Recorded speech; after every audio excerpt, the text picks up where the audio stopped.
going to stop attacking. That's all it is. This is not a culture war at all. J.K. Rowling, could you just try to acknowledge this story for one goddamn second? Could you? Could Fox News? Could Matt Walsh? Again, Matt Walsh. Oh God, Matt Walsh cares about women. Oh, he's so cares about so much that he's just got to talk about trans people all day long. He cares about women's sports so much, he's got to protect them. Is he gonna do a segment on this? No, of course not. Doesn't care. Doesn't care literally at all. That is unfortunately all the time we have. We had one more story. It's gonna have to wait until tomorrow. I did not expect to have as much to say about that as we did, but it was an important story. So I'm gonna end by just thanking Sharon as always for being here. It is a pleasure. Is your headache gone? Yeah, actually, I'm not that bad. Okay. Having the glasses on I did my obviously. job. I tried to talk softer today. Thank you. I appreciate that. Loved it. Well, we got comments about how your voice is so calming. Thank you. I'm trying to develop a calming voice too. I'm even using folksy language. I'm talking dadgummit. You feeling calm now, America? I'm folksy. Get me elected to Congress. Anyway, okay. Thank you all. I think tomorrow is tomorrow solo day? I think it's a solo day. Okay, so we're gonna talk about a bunch of stuff. I know we're gonna be talking about Donald Trump and how he's using trade policy to benefit the Trump organization in the most transparent way possible, and a whole lot more. We'll get to that tomorrow. For now, stay safe out there, stay sane out there, and we'll see you soon.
welcome. It's indisputable. I'm your host, Rashad Ritchie. Good to be with you. We have a lot on the agenda today. Breaking down news of the day, none other than the Honorable Senator Nina Turner. Always fascinating to have her brilliance on the program.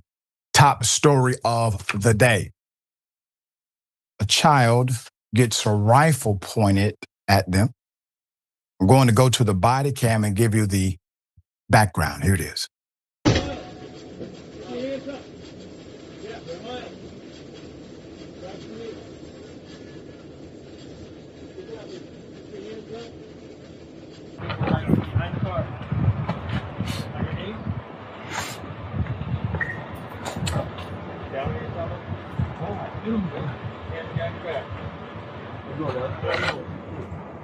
We got two in the car. I'm gonna go on this side so I can get a better angle. No. You know whose car that is? Yeah. Whose car? Who? What do we do though? Do we do anything?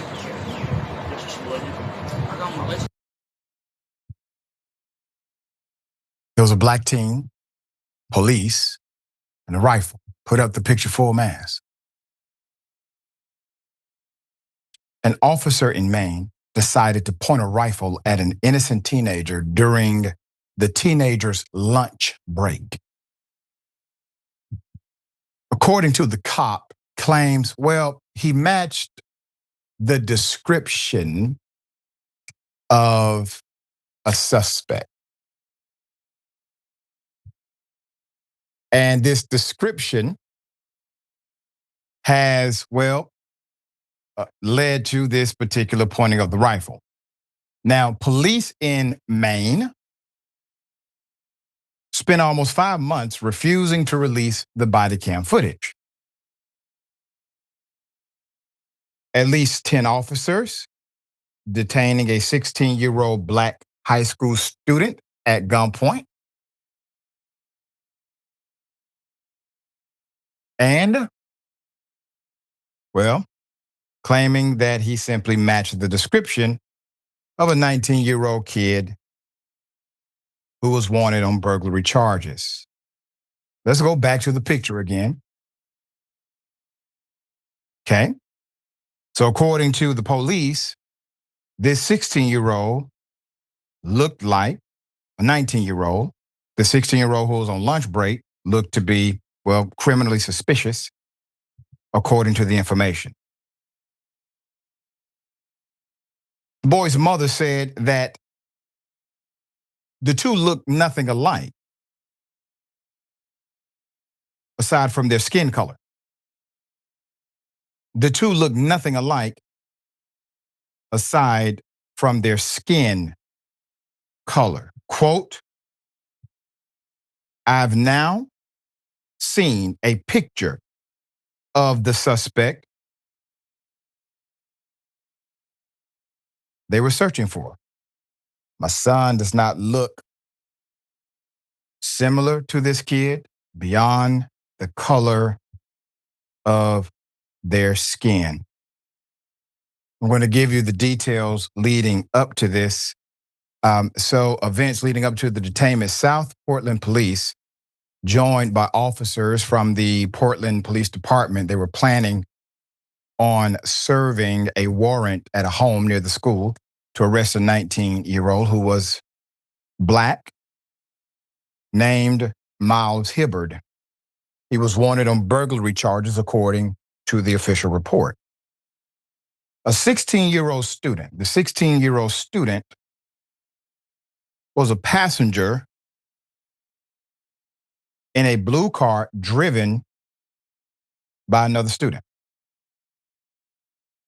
When he stepped out of the car and began walking on the sidewalk, which was when an officer in a patrol car spots him. When it became evident he was not the suspect they were looking for, the officers released him. Okay, so the South Portland Police Chief, let's put him up. His name is Daniel Ahern. Old Chief Daniel said his officers did nothing wrong, stating the following, quote, Upon review of this incident, including dash-mounted camera footage and body-worn camera footage, I'm not sure how we could have or would have done anything different given the information we had at the time. Meanwhile, a friend of the 16-year-old child was handcuffed, watched the situation unroll, and called the boy's father. Quote, we first found out when one of my son's friends called my husband while the incident was happening, saying that my son was on the ground in handcuffs and rifles pointed at him, Miller said in an interview with WMTW-TV. But Miller insisted her son did not match the description of Hibbert, who she says was wanted for stealing cologne and shoes. Now, that part of the narrative gets us to, in my opinion, the crux of the whole thing. Burglary suspect, dangerous, 10 armed police officers, gotta get them. So much so we need to be aggressive here, guys. We need to point rifles and hold individuals accountable who may match the description. We're talking about a serious, dangerous individual here who stole cologne and a parachute. Who stole cologne and a parachute. That part. Now the chief, according to him, all black people basically look alike. Don't know how I would have done anything different here. If I was there myself, I reviewed the footage. You see, that's called not holding yourself, your cops, and your agency accountable for the mistake made. You know, hindsight is something, isn't it? It is supposed to give us an opportunity to mature, to expand our consciousness, to explore remedy, to implement solution. Not to say we made a mistake and we don't give a damn. We would make that mistake again. That is not why you have hindsight. Now, in this case, somebody could be dead. What if the 16-year-old would have feared for his life?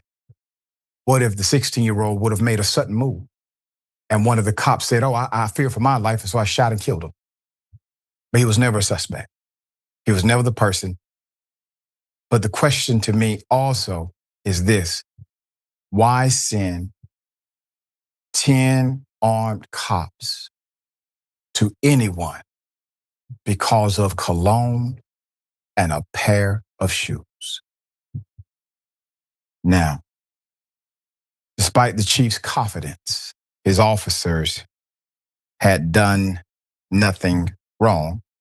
He refused to release the body cam footage to the media, claiming it would interfere with, quote, criminal law enforcement proceedings and a, quote, juvenile intelligence investigation.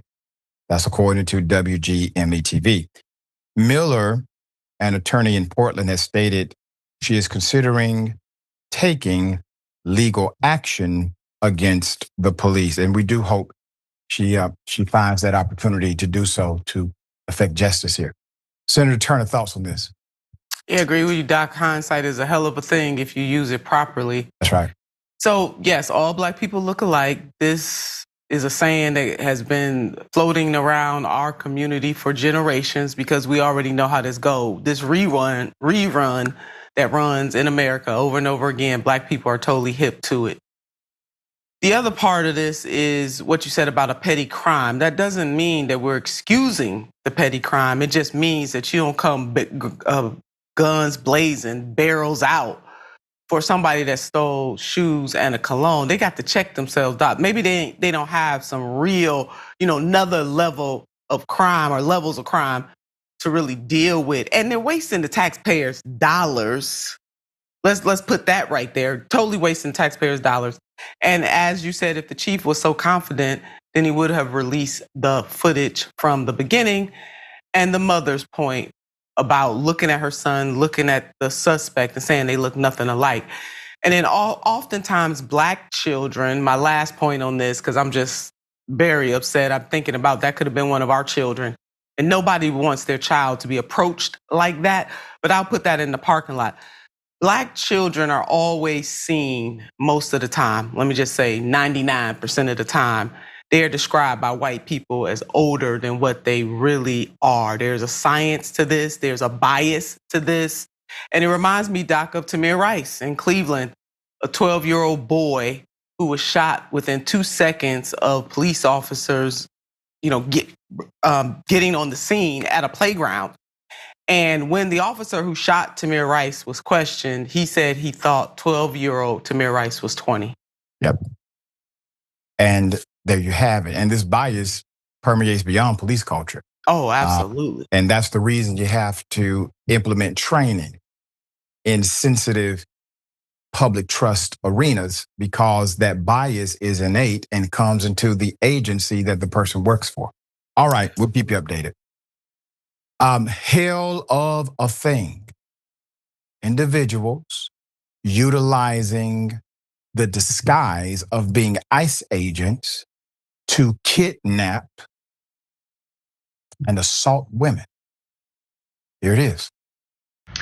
Everybody be careful out there. There's now masked men who are pretending to be ICE agents or law enforcement, and they're grabbing women. And unfortunately, there's already been 2 rapes, one in North Carolina and one in Maryland. There was an attempted rape in New York, and that guy then assaulted and robbed a woman when the attempt failed. And they're all saying the same thing, either law enforcement or ICE. They're mainly targeting Latino women. One of them had a fake badge, the others didn't have a badge. But the problem is ICE goes around in mass with no badges. So when a masked man comes in with a badge, no badge or a fake badge, there's no way for women to know whether they're law enforcement or not. So if you don't cooperate with law enforcement, they're going to add a lot of charges to your accounts. But if you do cooperate, turns out it's not law enforcement, it's a total disaster. That's why law enforcement and ICE should never, ever be in mass. Cenk has been raising this issue, very thankful for him doing so. This is happening. And yeah, the mask serves as a de facto badge based on how they're utilizing it, which means basically anyone with a mask and seemingly possessing authority would trick a lot of people into believing that they are in fact the legitimate ICE agent in that scenario, because ICE has set it up that way. Now, put up the picture full mask. I have multiple stories to give you background to this. I'm going to Maryland first. Police arrested Victor Antonio Reed, who they say sexually assaulted a Latina woman while posing as an ICE agent. In North Carolina, an immigrant woman says Mr. Carl Thomas Bennett kidnapped and sexually assaulted her while posing as law enforcement and threatening to deport her. He is facing charges for kidnapping, second-degree assault, and impersonating a law enforcement officer. Let's go to New York. A man told a 51-year-old immigrant woman that he was an ICE agent. She says he attempted to sexually assault her. And he took her phone, he took her purse, he took the jewelry she had. At the time of this coverage, he has not yet been arrested. These are not the only individuals who have impersonated ICE. Here it is. Are you from Mexico? You from Mexico? A warning tonight from authorities about people impersonating those agents. You're going back to Mexico. In a video shared widely on social media, a South Carolina man police have identified as Sean Michael Johnson is seen telling the Latino driver of this truck he's going to be sent back to Mexico. No, you cannot drive, bro. You have not a license. No, you cannot. At one point, taking the keys out of the ignition, dangling them in front of the driver, and mocking his accent. I don't be speaking that pig Latin in my country, bro. Johnson, who police say tried to report the driver for not having a license, was charged with kidnapping and impersonating a federal officer. Philadelphia police say 3 men wearing black T-shirts with ICE written on them impersonated federal officers to gain access to a resident hall at Temple University. Police only identifying one of them as 22-year-old Aiden Stiegelman. You actually work for ICE? No, not at all. No. Explain the outfit. It's $29.99 on Amazon. I would recommend buying a small if you're my size. This one's a little too loose for my liking. But yeah, if you want some entertainment, wear this and go to a Home Depot in a sanctuary city like where I live right now, Washington, D.C., and you'll see all the illegals. Not all of them, but you can maybe see a lot of them start to run away. And you feel like a group fitness instructor. It's really good. And you actually think that's funny? I think it's hilarious. Absolutely. What's not funny is them illegally. There you have it, everybody. One of the worst people I've seen here at CPAC, and that's saying something. It's all coming from one side of the political aisle. It's all generated based on bias, racism, and ignorance. House Democrats have urged the Department of Homeland Security to mandate that immigration officials clearly identify themselves when conducting arrests. It seems so commonsensical. The letter, signed by 33 DWC members and shared exclusively with HuffPost, urges ICE agents to, quote, visibly and clearly identify themselves when conducting immigration enforcement activities, to stop enabling impersonators who leverage women's uncertainty and fear of immigration consequences for sexual assault, harassment, and abuse. And while they hide their faces, ICE can find yours through shady methodologies.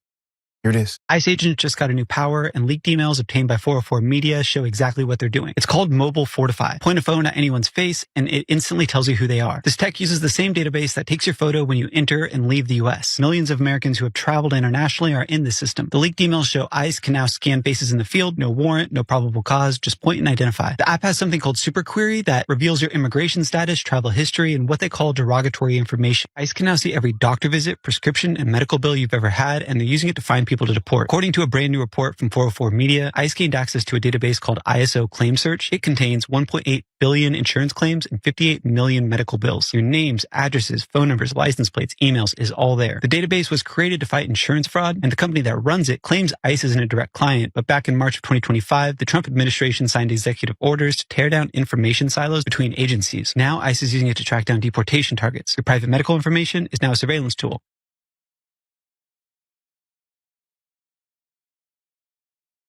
Still feels like a democracy to you? Now, we can talk about the fake ICE agents. What about the ones who are actually, well, employed by the agency? Come to find out they're not spotless either.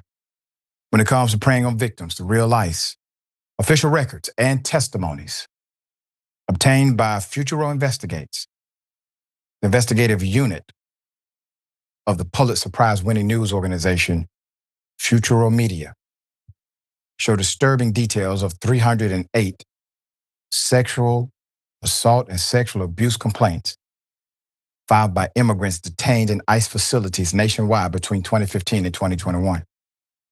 The data obtained reveals a systemic pattern of abuse by detention officers, contractual guards, and ICE employees accused of sexually assaulting the individuals they are meant to protect. According to the obtained media, the obtained data, more than half of all abuse allegations made in the past 6 years were directed against staff itself. In other ICE-related news, they are now detaining parents dropping off their children. Here it is. Yeah, that's funny. Where are you heading? Daycare. I'm sorry? Daycare. Hell, hold on. I'm getting out. A widely shared video shows ICE arresting an Iranian-born father outside his child's preschool in Oregon. ICE says Mahdi Khan Babashadeh overstayed his visa. His family says he married a U.S. citizen, passed his green card interview months ago, and was legally adjusting his status. A U.S. Immigration and Customs Enforcement spokesperson told CBS News that ICE officials attempted to arrest Khan Babashadeh during a traffic stop.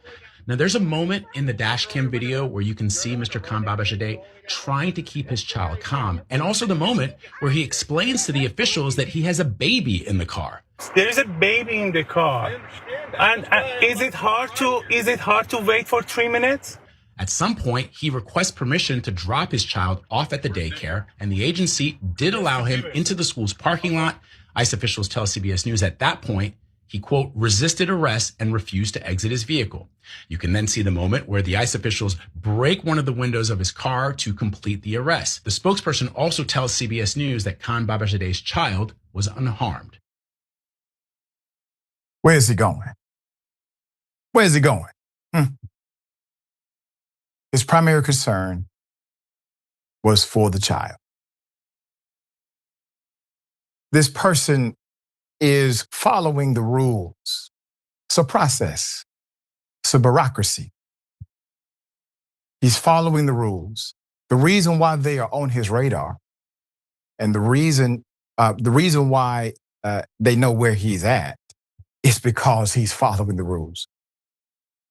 He's being a father. Put it in full mask.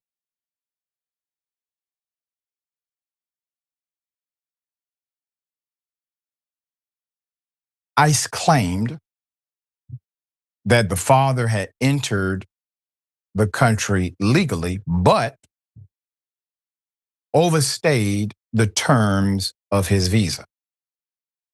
His wife told KGW that this was not the case, and she was working to get him released. At the time, ICE said he was being held at the Northwest ICE Processing Center in Tacoma.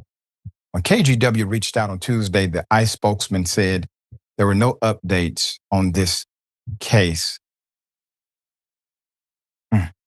Overstayed visa, you say? So if you're going after overstayed visas, if that's even true, I expect to see a lot of white faces in that, given that for multiple years, Canada has been the #1 violator of overstayed visas in the United States of America. Have you arrested one Canadian? And I'm not calling for you to do so. What I'm calling for you to do is be equitable, to be fair. So if you all have now tier 1 overstayed visas, well, that list is quite diverse. All right, Senator, thoughts here? I mean, it's scandalous, Doc, really. And, for them to report that the child was not harmed, no, that child was harmed. Oh, yeah. The baby was harmed psychologically, scarred. And you don't know how long and what the parents are going to have to do in terms of expending money for counseling. And then it is expensive to prove that you're innocent. So even though his wife is working to get him out, you got time, money, all of that. People don't necessarily think about how hard it is. All of the stories that we've done in this segment, all of these people should get the book thrown at them. The people impersonating ICE, I don't care what their, ethnicity, race, all of them. Throw the book at all them fools. Black, white, brown, and others who are deceiving people and pretending to be ICE. And how desperate do you have to be to try to pretend to be an ICE agent? I mean, how low can you go? And then secondly, I would think that the United States government could find a way, just like how our driver's license now has special holographic technology, checks have, paper checks have extra security embedded in them. Doc, I'm wondering how hard would it be for federal agents to do something unique like that with their uniforms, given the fact that fools, as that young white dude said, he just bought this on Amazon. Amazon should be ashamed of themselves.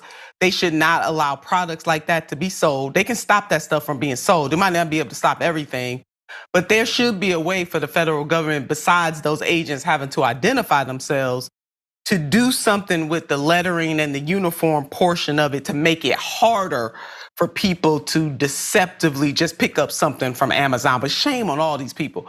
And to the ICE agents, and I'm not saying all of them are like this, but Doc, this administration is creating really a neighbor against neighbor mentality, because these agents live somewhere in this country. They have families too. And they got to ask themselves, would they want their family members treated in the way that they are treating these immigrants? Why would you do that? I wouldn't even want to do that. And they need a job too, don't get me wrong. And then my last point, the cowards in suits who are weaponizing law enforcement officials from all, whether it's local, regional, state, or federal. We all got to remember that it is cowards in suits weaponizing law enforcement officials. Well said. We will bring updates as this develops. Be safe. We got more on the other side. It's indisputable. Stick it safe.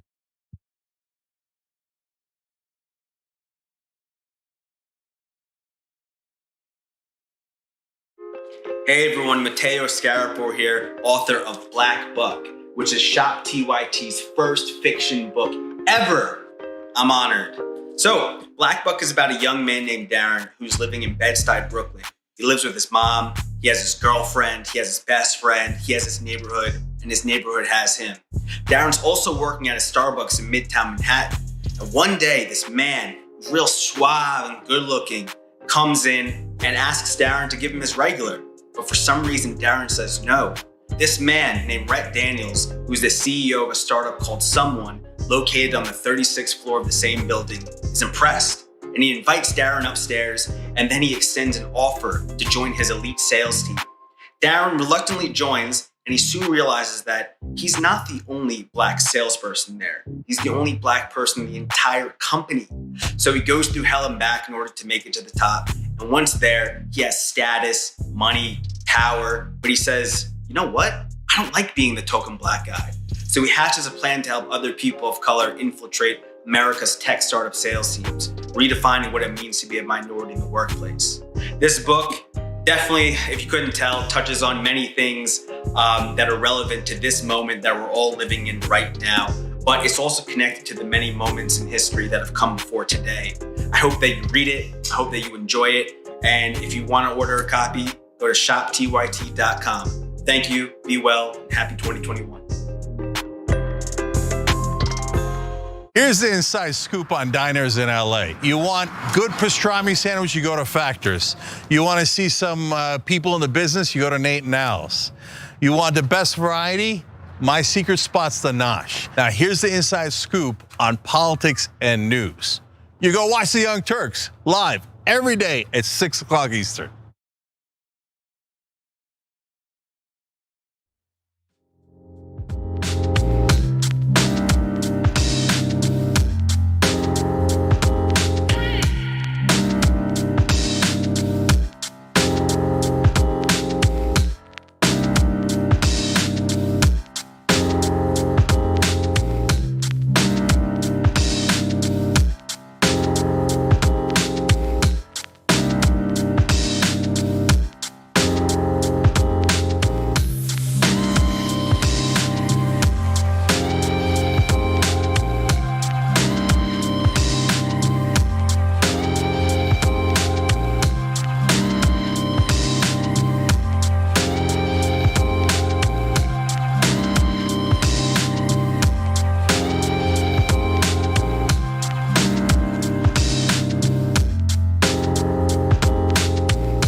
All right, good to be back with you. We have a lot of comments. I will read as many as I can. Greatly appreciate everyone.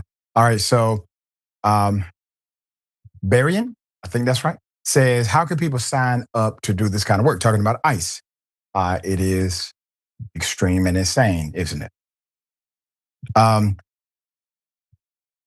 Jojo_Dragon says, Doc, how stupid do you have to be to fake being an ICE agent when ICE is taking anyone with a $50,000 sign-in bonus? That's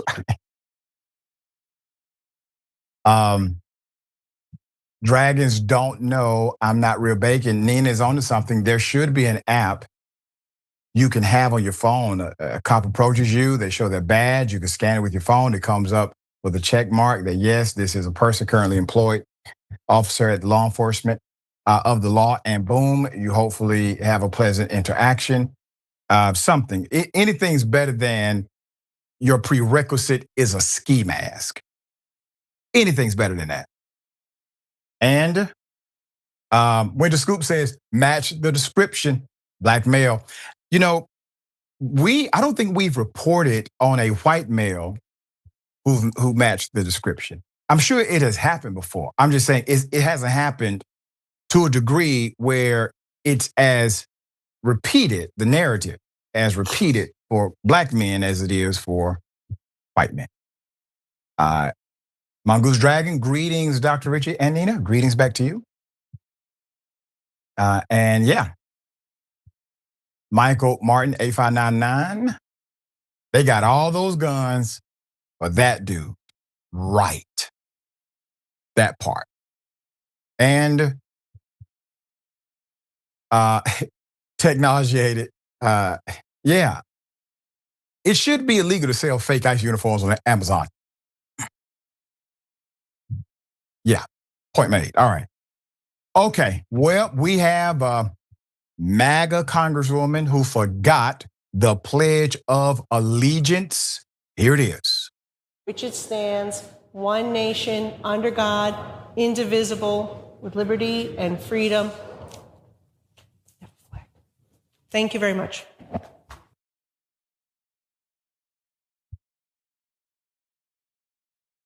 I got questions here. Just give me a moment. Put up the picture for us now. Madam, you're a member of MAGA, you say. Make America great again. MAGA Congresswoman Nicole Malliotakis. Miss Nicole here never finished the Pledge of Allegiance at the recent Congressional Hispanic Leadership Institute. Now, she is MAGA all the way. So she represents New York's 11th Congressional District. She's been in office since 2021. Her constituency covers Staten Island and Southern Brooklyn. Social media has had a few responses to the viral video. Let's play What If a Democrat Did This? It will be talked about on Fox News for at least a week, Dave Strong said on X. I want you to consider a United States member of Congress citing the Pledge of Allegiance. At this point, the Pledge of Allegiance should be quite indoctrinated into the mind of everyone, even if you protest saying it. As an adult, you know it. And you know how to recite it. Hell, I believe more people know the Pledge of Allegiance than the Lord's Prayer. So if you don't know the Pledge of Allegiance, but you're leading the Pledge of Allegiance, that means a few things. Number one, you didn't even take the time to print it out. And you knew good and damn well you did not remember all the words. That's about preparation, Congresswoman. That's preparation. Just because you're a member of MAGA doesn't make you automatically patriotic, regardless of what they may say. Now, and this Reddit post from one of her constituents, quote, "That's my Congresswoman. When I emailed her about the U.S. AID cuts, I got a response about how $30,000 was spent on transgender comic books in Chile or something. What about the other millions of dollars, Nicole? She also refuses to host a town hall and face her constituents. She's dishonest, has no shame. She's MAGA. All right? You can't find an honest MAGA person, they're MAGA. You can't expect honesty out of MAGA. That's not their way. Okay? They're like, they're the villains. They have to act like villains. And I guess forgetting the Pledge of Allegiance is a villain thing. I don't think Trump can cite it either, just for the record. All right, Senator, thoughts here. I don't know what to do with this one, Doc. I just don't. First of all, why you just left the stage too? She just walked away. I mean, just why you got to be recorded? First of all, as a grown adult saying the Pledge of Allegiance, just seems so juvenile, so juvenile to me. But you know, these MAGA folks, they do protest too much. Yeah. And every now and then we catch them not being on their patriotic game. I don't know what to say about that. And that's what it is. It's a game. And so instead of holding true to the values of humanity, right? They'll hold true to something like a pledge. And they'll tell you to look at a flag. And they will say it's about a song. Right. Or wear the flag pin. It kills me when people think that they are portraying how patriotic they are to this country by having a flag pin on their lapel of their suits. That's right. It just drives me mad. That's right. And that's what they set up as their measure of patriotism. Yeah. Okay. All right, we got more on the other side. It's indisputable. Stick and stay.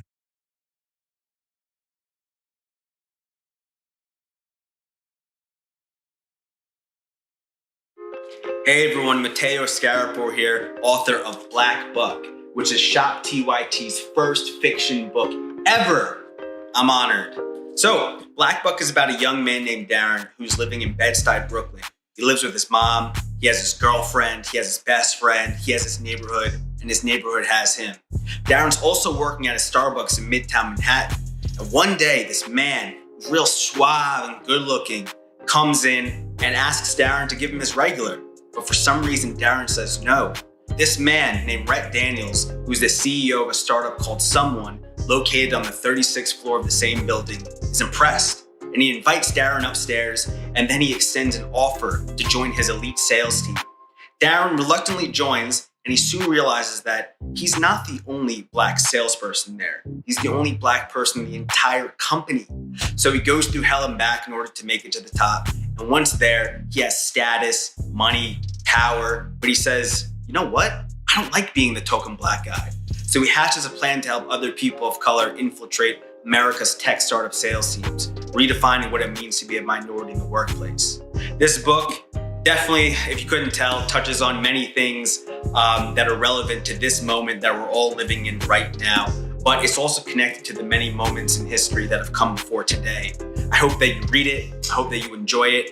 And if you want to order a copy, go to shoptyt.com. Thank you, be well, and happy 2021. Here's the inside scoop on diners in LA. You want good pastrami sandwich, you go to Factors. You want to see some people in the business, you go to Nate and Al's. You want the best variety? My secret spot's the Nosh. Now here's the inside scoop on politics and news. You go watch the Young Turks live every day at 6 o'clock Eastern.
All right, welcome back. Always good to be with you. We have a lot on the agenda still. Let me read some of these beautiful comments. Miss World says, dang, you nailed it, Nina. She always does, period. Sina Hugaboon, that was not a mistake. Justice for all. Oh, hell no. Yeah, that's right. And Salvi_Dragon, these ICE stories are getting out of hand and there's no stopping it. Trump pardoned the same people that are now in mass kidnapping people. I wish a white supremacist would. And Miss World says, LOL, I dated a Canadian on an expired visa. Too funny, Doc. All right. And yep. So John Nemorton, 6744. It's like 4 sentences. How do you forget it? I had to say it into the 6th grade every day, 5 days a week. We all had that experience. You should be in your subconscious mind by now. That's right. And Tyler Hagner 9731 says, I guess she doesn't care about justice. Yeah, there you go. That's the new pledge. Okay, that's something for you. Ladies and gentlemen, I wish a Karen would. You want to call the police on them for having a barbecue on a Sunday. I feel free! Back off! I'm going to tell them there's an African-American man threatening my life. Are you trying to record me walking here? Turn your camera away. Turn your camera away. I don't want to be on it. I'm not. Turn away. No. No. I'm recording myself. I am not going to be on your god camera. Turn that away. I'm recording myself. Turn that away. I'm working out. I don't need to leave every time you want something. I don't want nothing. Leave. I'm recording myself. And when you walked the first time, I wasn't even recording. Phone, you? Okay. Okay, what? This is not your place. It's not yours. It is mine. It's your place? Yes, listen you. Listen me, what? I'm a woman, okay? And you're a stinky, ugly man. You are trying to record me. I am recording myself. Me. No. Keep walking. Turn away. Turn away. I don't You're want making a scene. You're making a scene for no reason. I don't want my face on your website. I'm not on a website. Because this is what you're gonna do. I know what you're gonna do. Oh, okay. Yes. Oh, okay. You are on watch. If I'm gonna find that out, you're going to jail. My face not going into your camera, bitch. Whoa. Put it up full mass. We have some background to this. A racist Karen harasses a black man recording himself working out. Fitness content creator Alex Ace Gaston wrote the following about the incident on Instagram. Quote, recap of my interaction with this older woman at the track October 31st. Unacceptable behavior. I truly believe this could have been easily avoided if asked in a nicer manner. I have no issue whatsoever turning the camera around. There is a way to talk to people. This type of behavior is unacceptable, but there are probably people out there that will say she's not in the wrong. But the ending result cannot be tolerated. We agree 100%. And the brother has a right, okay? So the dynamic here is interesting. Basically, you have a person who says, well, I'm okay with harassing, with being racist. Then you have an individual who's simply working out. Both technically are within their contextualized constitutional rights. You have a right to be a jerk. And you have a right to work out in that arena. These are rights that you have. I have a right to report it. He had a right to record it. Everybody is within their rights. It's not about the rights, because technically a lot of things are within our right to do that would not be ethical to do in certain situations. It would not be the right thing to do, the moral thing to do, the decent thing to do. But you have a right to do it. So in this case, yes, she had a right to be a jerk. She had a right to be wrong. She had a right to say what she wanted to say. And we have a right to broadcast it. I'm within my rights too. All right, Senator, thoughts? This is another one of those. Oh, she wanted to be recorded. That's why she performed. She gave a hell of a performance because she wanted to be on camera. Woman, mind your business.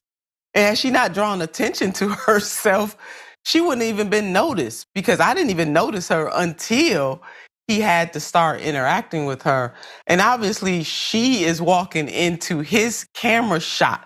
I mean, they both have a right to be at that, that park or that public facility. But if you want to look at it, just kind of, he was there jumping rope, had the camera on him while he was jumping rope. She, it looks like, was walking around the park. So she walked into his shot, technically. So the woman made much to do about nothing. She took it too far. She was very, very disrespectful. Again, her right, as you said, to be a jerk. And oh no, she wanted to be on camera. And guess what? She got her wish. My grandmother used to say, don't write a check you're behind, can't cash. She said it the other way. But folks can follow me on that. And that's exactly what she did. Yeah. And now the world knows that she is a jerk. And actually gives womankind a bad name, talking about I'm a woman. What does that mean? I don't even know why she made that reference, Doc, but I'm embarrassed. I'm embarrassed for her. Yeah, and if pressed, she probably doesn't know exactly why either. The brother was, he was working out. He wasn't bothering nobody. Wasn't bothering anybody. All right. Okay, hell of a thing. The unsheltered who refused to cooperate with Trump's crackdown, well, guess what? They're going to jail because that's the solution of individuals who are high thinkers. Here it is.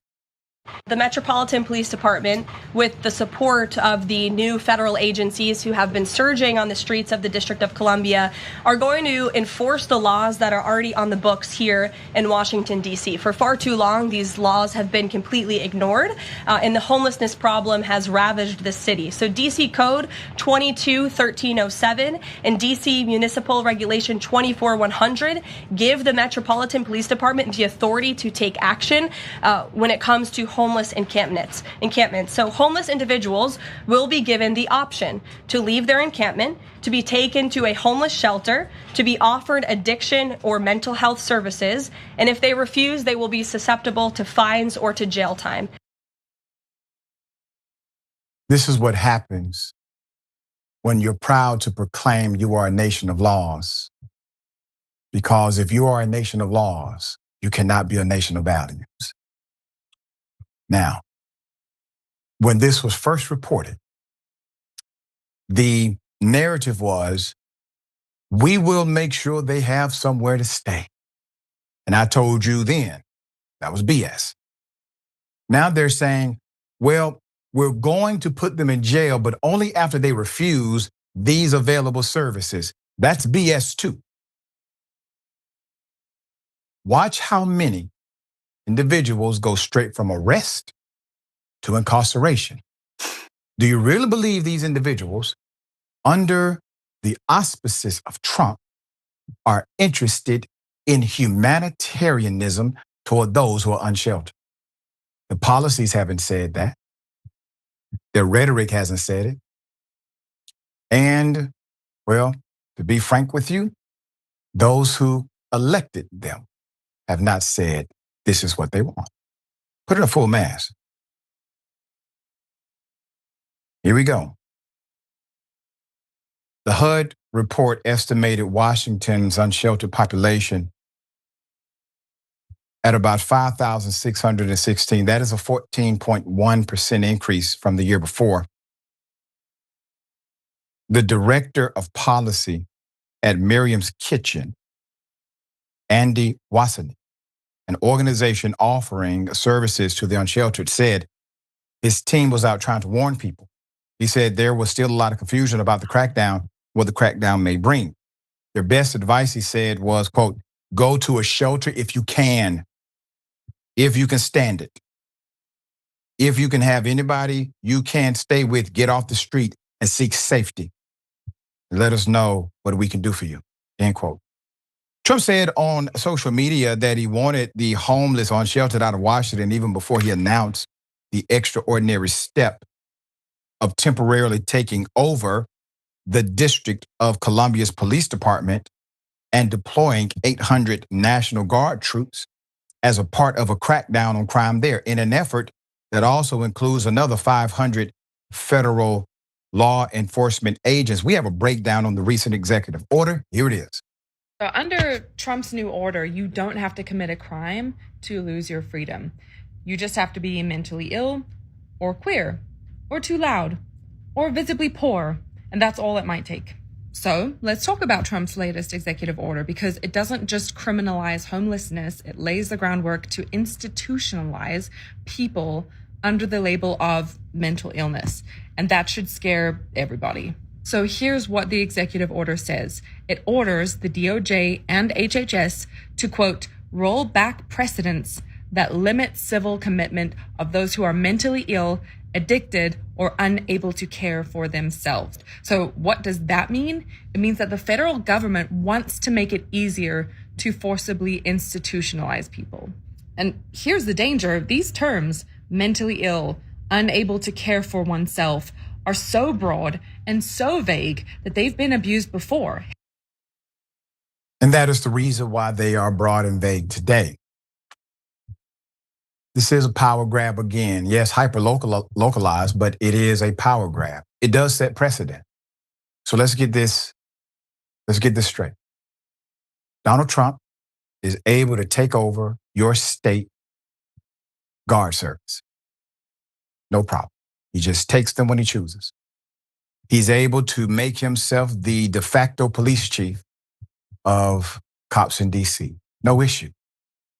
He set himself up to be in charge of policing for the upcoming Olympic Games by creating a committee that governs security and putting himself as chairman of that committee, making him, once again, the de facto chief officer of law enforcement for the Olympic Games. What do you think he's doing?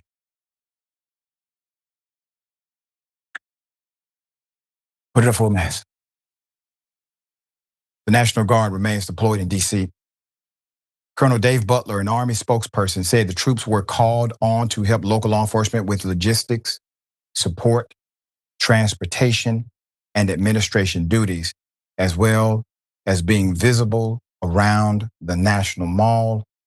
National Guard in D.C., here it is.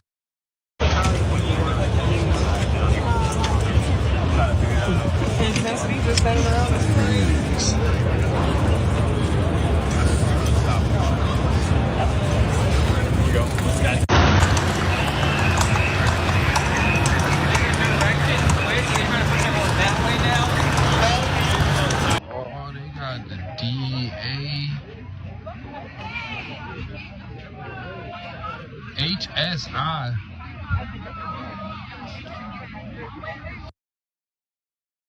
Yes, it's a consolidation of power, but it's also a fortification of localized power to where the power is so hyper-local in Trump's immediate proximity that if, let's say, there's an election, he believes it was rigged, or he believes the Constitution allows him to stay, or if he just wants to violate it, who's going to remove him? You have to think about these things, because the things that others have not thought about, they have. The things that echoed from Democratic leaders, like, he'll never do that. That'll never happen. He won't go that far. Roe v. Wade is untouchable. All of it came to pass. All right, Senator, thoughts? You know that all of this, this is he's being an authoritarian. I mean, that is it. So taking over the federal government, I mean, being leader of the federal government was not enough for him. He has to take over state and local levels of government. But what happened to small government? Because these are supposed to be small government GOP folks who are always talking about how they want to reduce government, but yet they are expanding it. Let's go to the homelessness crisis, which did increase under Biden. I mean, over the year, man ain't been in office a year yet, even though it's been exhausting. It's been an exhausting, 7-8 months now. But if this president clearly, if he truly, truly wanted to eradicate homelessness or help the unhoused, then there are studies out there that give a dollar amount for doing this.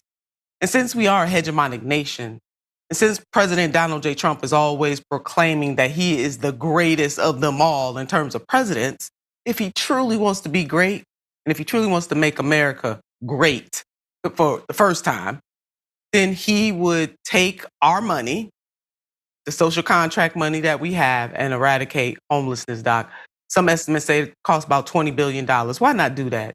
Instead of out of sight, out of mind, instead of criminalizing poverty, there are very few, if any, people who say the following: when I grow up, I want to be poor and I want to be homeless. I've never heard anybody make that kind of declaration.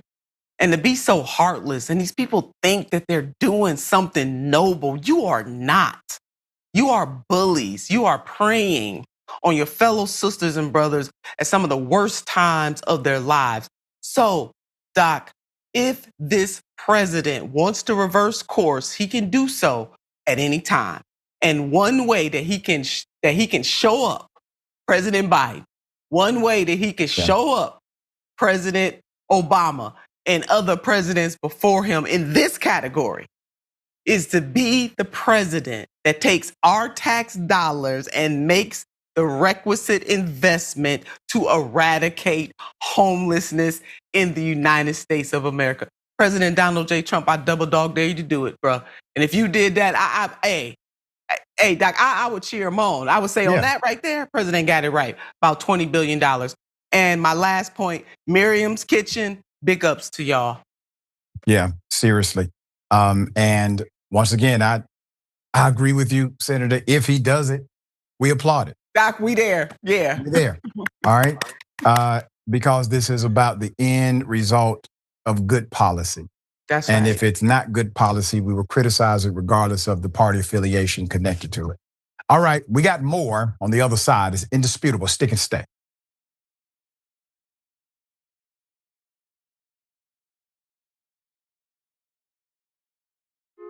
Hey everyone, Mateo Scarapour here, author of Black Buck, which is Shop TYT's first fiction book ever.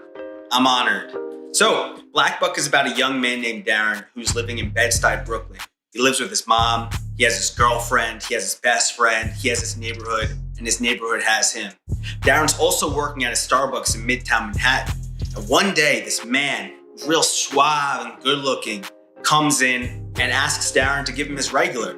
But for some reason, Darren says no. This man named Rhett Daniels, who's the CEO of a startup called Someone, located on the 36th floor of the same building, is impressed. And he invites Darren upstairs, and then he extends an offer to join his elite sales team. Darren reluctantly joins, and he soon realizes that he's not the only Black salesperson there. He's the only Black person in the entire company. So he goes through hell and back in order to make it to the top. And once there, he has status, money, power, but he says, you know what? I don't like being the token Black guy. So he hatches a plan to help other people of color infiltrate America's tech startup sales teams, redefining what it means to be a minority in the workplace. This book definitely, if you couldn't tell, touches on many things that are relevant to this moment that we're all living in right now. But it's also connected to the many moments in history that have come before today. I hope that you read it. I hope that you enjoy it. And if you want to order a copy, go to shoptyt.com. Thank you, be well, and happy 2021. Here's the inside scoop on diners in LA. You want good pastrami sandwich, you go to Factors. You want to see some people in the business, you go to Nate and Al's. You want the best variety? My secret spot's the Nosh. Now here's the inside scoop on politics and news. You go watch the Young Turks live every day at 6 o'clock Eastern.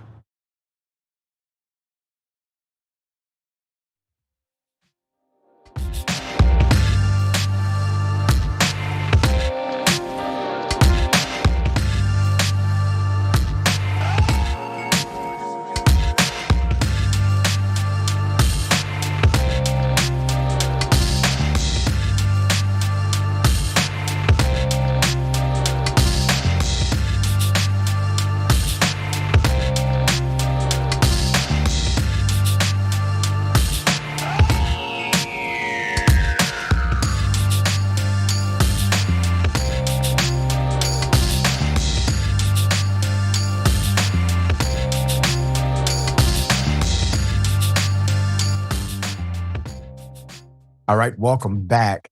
A lot of show left. Let me read a few of these comments. Okay. Are they, I think, you could keep a person from being homeless for less cost than incarceration. That is correct. And Melissa Snyder, I think silence and ignoring these Karens while recording, of course, is the best option. Do not engage. That is the best. Is the best advice typically. Yeah, Scorpio underscore course. On American soil, I never ever thought in my lifetime I'd ever see this ish. Yep. And V Brown 7436. This is another distraction from the hidden perversion list. Yeah. Mm-hmm. Yeah. And yep. That's correct. Neon Death 07. Jail doesn't solve homelessness. It does not. Not at all. Okay. Teamsters are beginning to donate to Republicans. Put it up for a mass. Interesting turn here. The International Brotherhood of Teamsters have begun to donate to Republican candidates, marking a shift from prior elections. So continuing from 2024, the Teamsters are donating to Republicans in swing districts for the upcoming midterm elections. For the second year in a row, the labor union's political arm donated to the Republicans' House campaign arm after nearly 2 decades of mostly backing Democrats. The labor union's DRIVE, D-R-I-V-E, Political Action Committee, which stands for Democrat Republican Independent Vote Education, gave the National Republican Congressional Committee $5,000 in the second quarter. In addition to donating to the NRCC, they donated a combined $62,000 in contributions to nearly 24 Republican candidates for the House and Senate. They also donated $50,000 to the Republican Attorneys General Association this year. Quote, our members are working people whose interests cut across party lines. Kara Denise, a Teamster spokesperson, told Politico, quote, and there's no value in living in a bubble where you only talk to certain people to the exclusion of others. The group hasn't forsaken Democrats. It still gives them more, including $15,000 to the Democrat Congressional Campaign Committee in April. Let's put them up. The donations continue a strategy of the union moving further to the right after Teamsters General President Sean O'Brien spoke only at the Republican National Convention last summer, not at the Democratic one. Quote, hardworking men and women across the country are rallying behind Republicans up and down the ballot because we fight for their jobs, their families, and their future, said NRCC spokesperson Mike Marinella. Quote, Democrats have abandoned them for their deeply out of touch radical policies. We're bringing these voters home, and they will be key in growing our House majority. Now, that is their aim, growing our House majority. That's all they care about. Can we go policy by policy? Is it the Teamsters' position that workers should be laid off without cause? Because that's the position of Republicans. Is it the Teamsters' position that individuals who were promised a pension should be denied a pension because of their LGBTQ status? Because that is the Republican policy currently.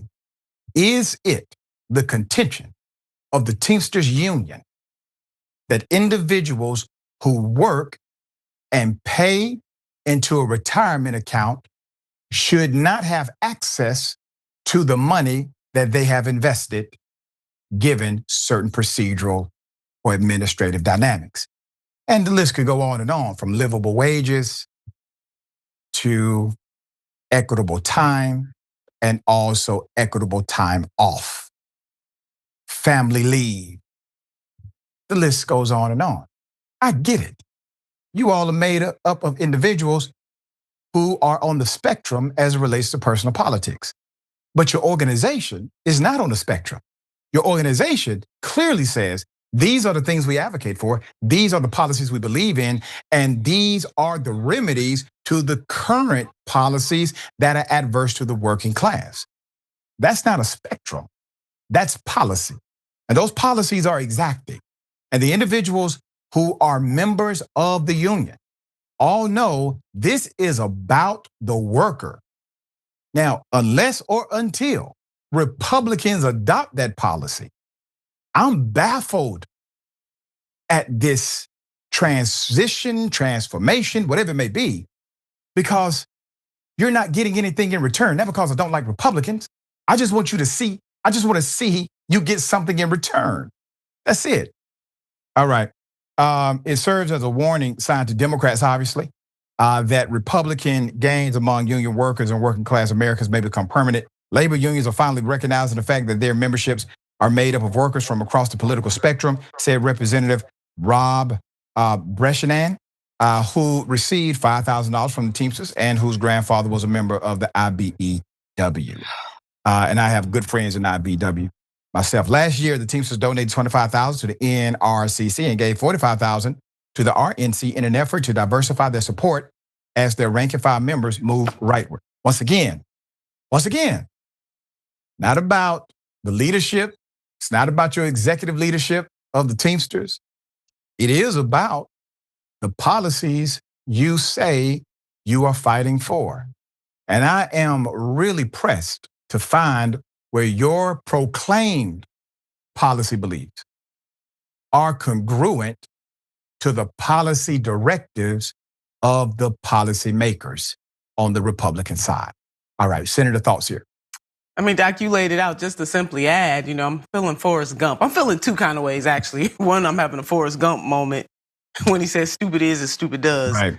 When you lay out the corporate, when I say corporate, I want our viewers to know I'm not talking about corporations, but the global rationale for why the Teamsters exist, then they're dead wrong. Yeah. But as far as having members who individually have a right to vote any kind of way they want to vote, because I'm not one of those. I'm not browbeating folks. You do, in a representative democracy, you have that right. So that's what one side.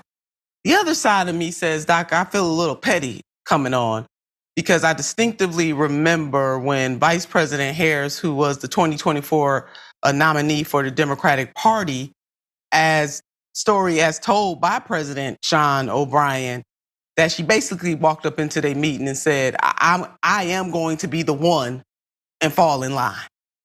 Now, that ain't what you do. You don't come at folks like that, So I wonder, Doc, I don't know. A part of me is kind of feeling like maybe the Teamsters leadership at least is trying to do, I can show you better than I can tell you, Democrats, for taking us for granted and for playing with us in 2024. I'm not saying it's right at all, but I do, sometimes Democrats are very arrogant about this and they do take, and when you and I talk about working class, we're talking about all working class people from all backgrounds here, because usually working class is synonymous with only one group. We mean all working class people. But if in fact what President Sean O'Brien said that the vice president did, the presidential nominee in 2024, if she did that, if her staff did that, if anybody represented themselves that way, you don't do folks like that. You don't do organizations like that, right. And you do not do individuals like that. And my last point, Democrats' epic fail. They handed this election to President Donald J. Trump. They lost the popular vote for the first time in 20 years, and they lost the Electoral College. They really do need, Doc, to do some real deep, and I mean some deep soul searching. But that does not absolve the Teamsters Union as a whole from having deep conversations with their members and also adhering to the values that they say they stand for as a global organization, to side with policymakers who rock with them. Not individually, not your individual beliefs, but your corporate beliefs as a labor union.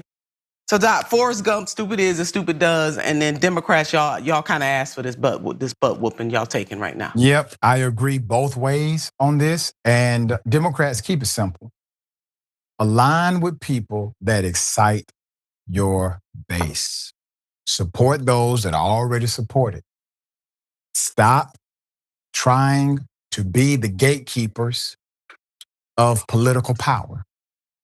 And Doc, I'm sorry for cutting you off, and fighting progressives like me harder than you fight Republicans. Sitting up here galloping across the country with Senator Liz Cheney, instead of picking up the progressive. So I'm just shaking my head. It isn't the time for people to question your loyalty. But if you happen to be with somebody whose loyalty is questioned, who is a questionable figure in the movement of progress, that may not be the best idea, at least right now, because things are very polarized in politics right now.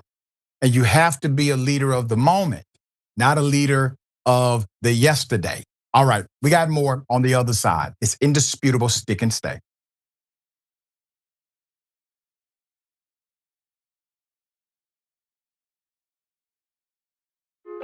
Hey everyone, Mateo Scarapore here, author of Black Buck, which is Shop TYT's first fiction book ever. I'm honored. So, Black Buck is about a young man named Darren who's living in Bed-Stuy, Brooklyn. He lives with his mom, he has his girlfriend, he has his best friend, he has his neighborhood, and his neighborhood has him. Darren's also working at a Starbucks in Midtown Manhattan. And one day, this man, real suave and good looking, comes in and asks Darren to give him his regular. But for some reason, Darren says no. This man named Rhett Daniels, who's the CEO of a startup called Someone, located on the 36th floor of the same building, is impressed. And he invites Darren upstairs, and then he extends an offer to join his elite sales team. Darren reluctantly joins, and he soon realizes that he's not the only Black salesperson there. He's the only Black person in the entire company. So he goes through hell and back in order to make it to the top. And once there, he has status, money, power, but he says, you know what? I don't like being the token Black guy. So he hatches a plan to help other people of color infiltrate America's tech startup sales teams, redefining what it means to be a minority in the workplace. This book definitely, if you couldn't tell, touches on many things that are relevant to this moment that we're all living in right now. But it's also connected to the many moments in history that have come before today. I hope that you read it. I hope that you enjoy it. And if you want to order a copy, go to shoptyt.com. Thank you, be well, and happy 2021. Here's the inside scoop on diners in LA. You want good pastrami sandwich, you go to Factors. You want to see some people in the business, you go to Nate and Al's. You want the best variety? My secret spot's the Nosh. Now here's the inside scoop on politics and news. You go watch the Young Turks live every day at 6 o'clock Eastern.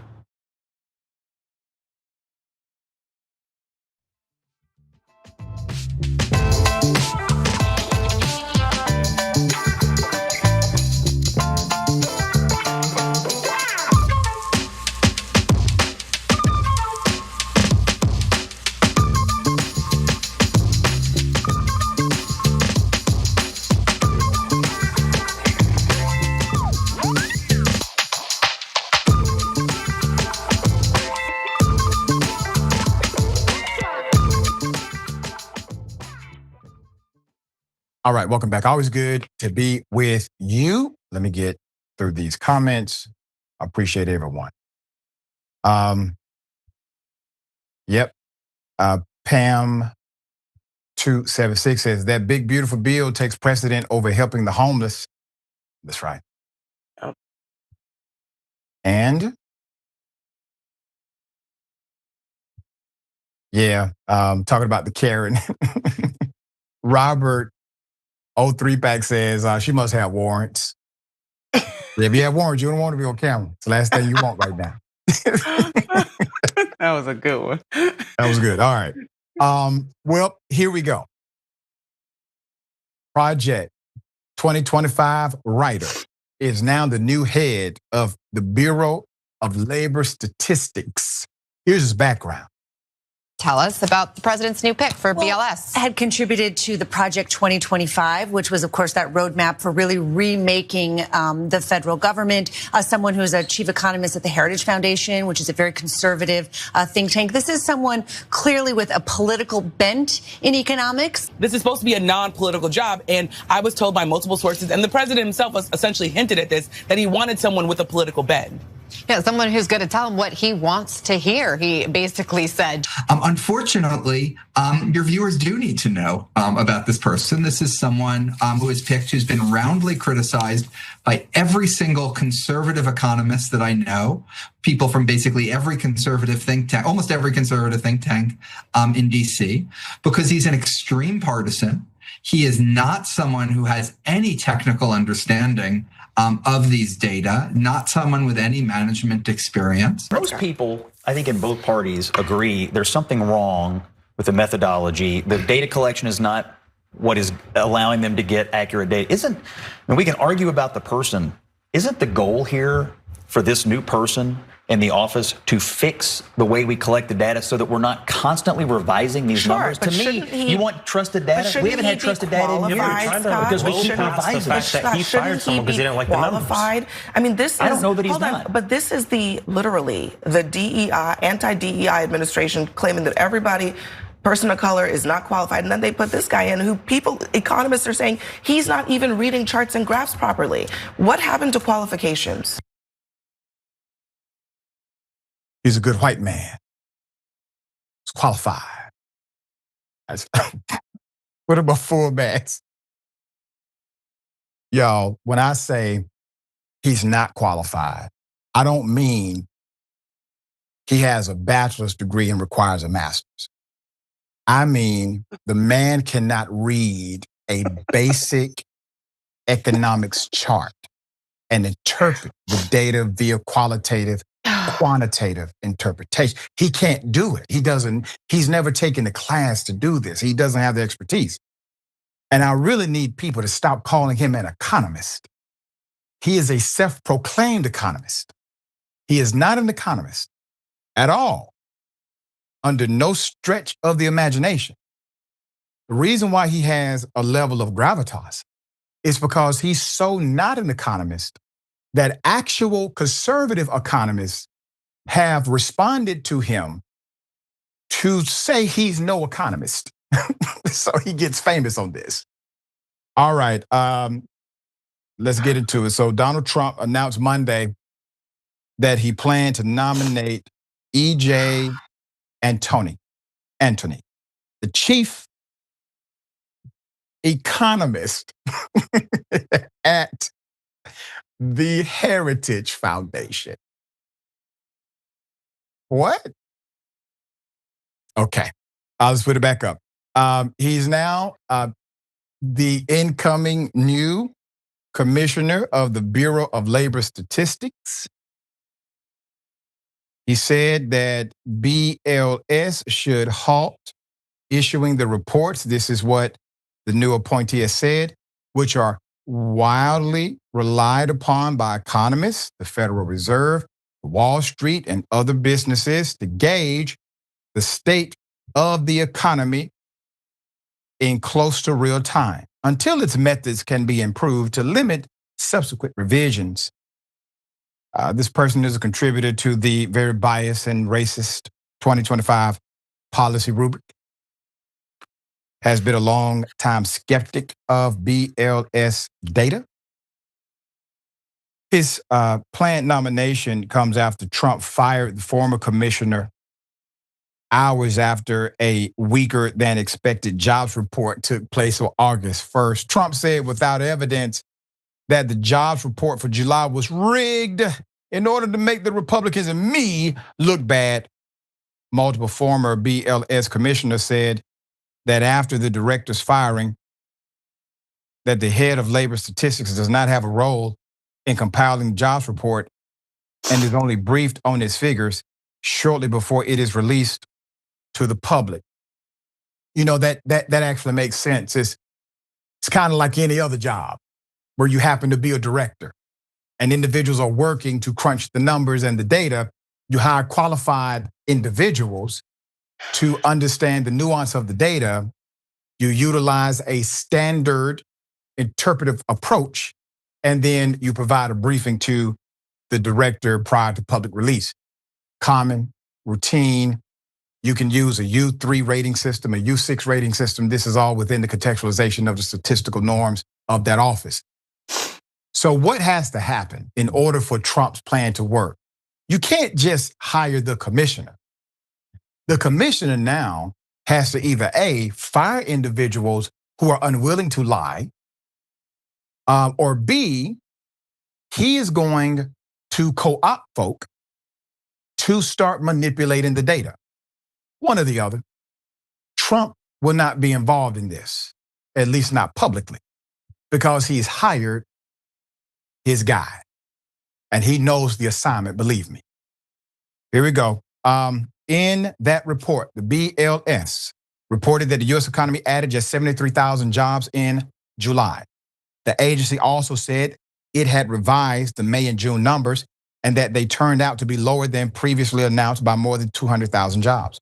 The BLS data and that of other U.S. statistics agencies have so far been considered the gold standard globally because historically, those government entities have been allowed to operate with little to no political interference. Jason Furman, who served as chairman of the Council of Economic Advisors in the White House under President Barack Obama, said Monday that E.J. Antony is completely unqualified to be BLS commissioner. He is an extreme partisan and does not have any relevant experience. End quote. He would be a break from decades of nonpartisan technocrats, Furman added to his post on X. As chief economist of the Heritage Foundation, this individual has written a number of pieces for the think tank that are highly complimentary of the Trump administration. One of his recent reports said that the June jobs report, before it was revised, was a home run for the president with no evidence. Speaking of finances, the new White House order directing regulators to expand access to alternative investments and 401k plans like crypto or privately owned companies adds a new layer of risk to the retirement portfolio for ordinary investors that they may not fully understand. That's according to investment professionals. While industry advocates and the Trump administration say investments in private equity, crypto, or privately held companies like ChatGPT, developer OpenAI, or Elon Musk SpaceX hold the promise of greater returns, critics say the investments are inherently riskier, lack the same disclosure, and carry higher fees than traditional retirement plans. Quote, I don't think people are talking enough about the potential for higher fees, said Felicita Hansen, head of product equity and fund administration. This is Alvo Systems. The executive order, she said, quote, raises more questions than answers. Someone would need to be very thoughtful about how these types of assets can be incorporated into 401k plans. Under the current system, investors can almost monitor fluctuations in their portfolio's performance on a daily basis and understand precisely what is contributing to those results, Hansen added.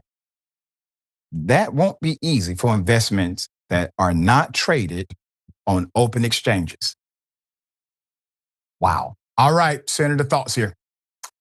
You know, Doc, and to the audience, I'm just channeling movies today, but in The Wiz, the Wicked Witch of the West had a theme song.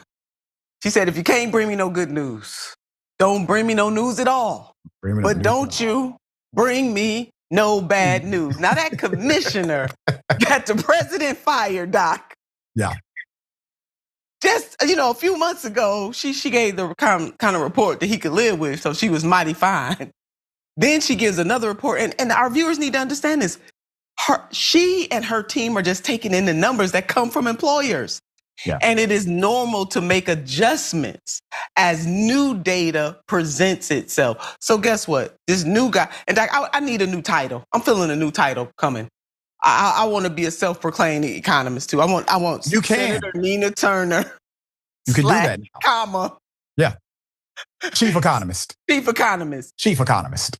And Abby Phillip hit the nail on the head. Okay, y'all want to talk about this DEI? This is DEI from the beginning of time type of DEI in the United States of America. Okay, this is the original DEI.